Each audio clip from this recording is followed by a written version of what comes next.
Samantha Blake had always been the kind of person who kept her head down, worked hard, and hoped that life would eventually reward persistence, though by 27, balancing two part-time jobs, caring for her teenage brother after their parents died in a tragic car crash, and barely scraping by in a city that didn't slow down for anyone, she had learned that hope, while beautiful, wasn't always enough. Most days she was too exhausted to dream, let alone chase one, but on that rainy Tuesday morning, when the bus broke down and she had to sprint the last 5 blocks to the glass skyscraper where she worked as a part-time mailroom clerk, something unexpected happened that would forever alter the course of her life.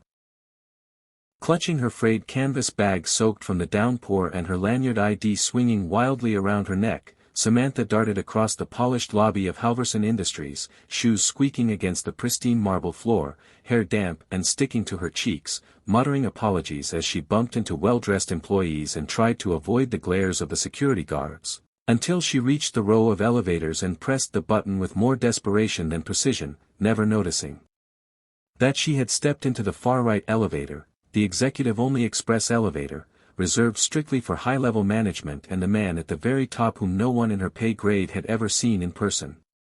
She exhaled heavily, hit what she believed was the button for the 5th floor where the mailroom was located, and leaned back against the mirrored walls, silently praying she wouldn't get written up again for being late. Her mind, as usual, was crowded with worries. How to pay for her brother's art supplies, whether the electricity bill could wait another week, and whether it was wrong to sometimes wish for a moment just to breathe. It wasn't until the elevator glided smoothly past the 5th floor without stopping that she realized something was off. Glancing at the sleek panel, she saw that only one floor had been selected, 42. Her stomach dropped. Not again, she thought, heart pounding as the doors opened to a breathtaking view of the skyline through floor-to-ceiling windows and the kind of office space she only ever saw in movies. Before she could react, a tall man stepped in, salt and pepper hair, sharp gray suit, posture that exuded control, and eyes that didn't miss a thing. He paused for half a beat, his brow arching slightly when he saw her, clearly recognizing that she didn't belong, and Samantha's instinct was to apologize and flee, but before she could move, he stepped fully into the elevator and spoke in a calm, curious tone that surprised her. "You don't work on this floor." She nodded, cheeks flaming, clutching her bag like a shield. I must have hit the wrong button, I'm sorry, I'll get off at the next floor." But he shook his head gently, a half-smile playing at his lips. "Relax," he said. "Let's ride down together." There was something in his voice, not arrogance, not dismissal, but genuine interest, which confused her even more than his willingness to share the ride. As the doors closed, silence settled for a moment before he extended his hand. "Christopher Hale," he said, simply. Her eyes widened. The Christopher Hale, founder and CEO of Halverson Industries, the man whose story was the stuff of legend, the visionary who had turned a tiny tech startup into a multi-billion-dollar powerhouse, and whose presence on the top floor was more like myth than fact for lower-level employees like her. "Samantha," she replied, voice barely audible. "Samantha Blake. I work in the mailroom." He nodded, as if that meant more to him than she thought it would. "Do you like it?" he asked. The question caught her off guard. She blinked. "The job?" He nodded. She hesitated, unsure how honest she could be with someone like him. "It pays," she finally said, the truth lingering heavily between them. He chuckled softly. "Fair enough. But what would you do, Samantha, if you could do anything?" She looked at him, startled by the question. No one had asked her that in years. Maybe ever. Her instinct was to deflect, but something in his gaze, steady, non-judgmental, pulled the truth out of her. "I'd open a café," she said quietly. "Not just any café. A community place. My mom used to run one before she died. She called it the Warm Cup. It had job training for single moms, free meals for foster kids. She believed in second chances. After she passed and we lost the house, I had to give up on the dream. I've been thinking about it lately, sketching menus and logos after work, but it's not realistic. Dreams cost money I don't have. She hadn't meant to say all that, hadn't meant to expose that raw, vulnerable place, but Christopher just nodded thoughtfully, as if he wasn't surprised. The elevator dinged at the ground floor. She expected him to walk away and forget this strange encounter, but instead, he handed her a sleek business card and said, "Come to my office tomorrow. 10 a.m. sharp." She stared at the card, stunned. "Wait, why?" He smiled again, this time with something that felt like a memory. "Because once, someone gave me a chance, and it changed everything. Maybe it's time I returned the favor." The rest of the day was a blur. Samantha barely remembered delivering mail or clocking out. That night, she sat at her kitchen table in their tiny apartment, card in hand, while her brother worked on a sketch of a tiger on the floor beside her. She didn't sleep. Her mind swung between excitement and panic. By morning, dressed in her best thrift store blazer and a pencil skirt from her college interview days, she stood before the massive glass doors of the executive floor, heart racing. Christopher's assistant welcomed her with a warm smile and led her in. His office was minimalist, elegant, yet somehow inviting.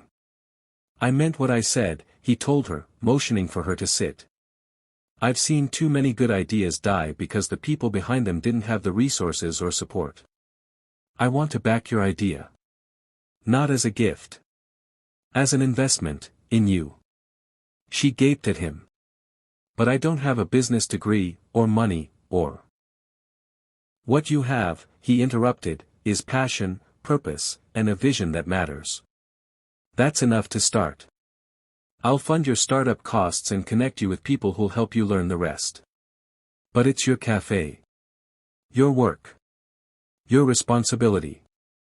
Overwhelmed, she asked again, "Why me?" He looked past her for a moment, then said, "My mother cleaned houses to raise us. No one ever believed in her. If someone had, maybe things would have been different. You remind me of her." And so began a new chapter in Samantha's life. She plunged into the process with a fire she hadn't felt in years, attending workshops, learning about food safety regulations, marketing strategies, supplier networks, and payroll systems. Christopher stayed involved but never controlling. He became a mentor, not a puppet master. In 6 months, Second Cup Café opened its doors in a renovated brick space on a sunny corner of the city. The name was hers. Chosen because everyone deserved a second chance, just like a second cup of warmth on a hard day. The menu was simple but hearty, with family recipes, homemade pastries, and fair trade coffee. More than that, though, the cafe was a place of refuge, offering job training for single mothers, GED prep classes, after-school tutoring for foster teens, and a rotating mural wall where her brother's artwork blossomed. On opening day, a line stretched around the block. Local papers covered the story, celebrating the woman who had risen from the mailroom to make a difference, but Samantha didn't care about the press. What mattered to her was the young woman with a baby on her hip who came in crying because no one else would hire her, or the quiet teenage boy who volunteered on weekends to escape the foster home he hated. The cafe became more than a dream, it became a ripple of hope. A year later, Second Cup had served over 30,000 customers, employed over 40 women and teens, and partnered with shelters and nonprofits across the city. One day, Christopher dropped by unannounced, sat at the corner table, and simply watched. She brought him a steaming mug herself. "Thank you," she said, smiling. "For seeing me that day." He looked around, eyes misty. "No. Thank you, Samantha, for proving that a chance is only the beginning." And when he retired 2 years later, he named her as part of the new board that would oversee the company's philanthropic initiatives, her first official executive role. But Samantha remained grounded. She still came to the cafe every morning at 6 a.m., greeting staff with hugs, wiping tables, listening to stories, and making sure every customer felt seen. She never forgot that everything started with one mistake, stepping into the wrong elevator, and being met not with scolding, but with a question, an opportunity, and above all, kindness. In a world too busy to notice, sometimes it takes just one person to look beyond the surface. Samantha became that person for hundreds, perhaps thousands, because once upon a time, someone powerful had looked at someone invisible and chosen to believe. And long after her cafe expanded, long after she was invited to speak at conferences and mentor young entrepreneurs, the story she told was always the same: how she stepped into the wrong elevator, and met the CEO who changed her life, not with money, but with belief, and the willingness to lift another. Because kindness is a legacy that multiplies, compassion is a currency that never devalues, and sometimes the greatest opportunities come disguised as accidents. All it takes is the courage to speak, the humility to listen, and the grace to act, and the world, one life at a time, begins to change.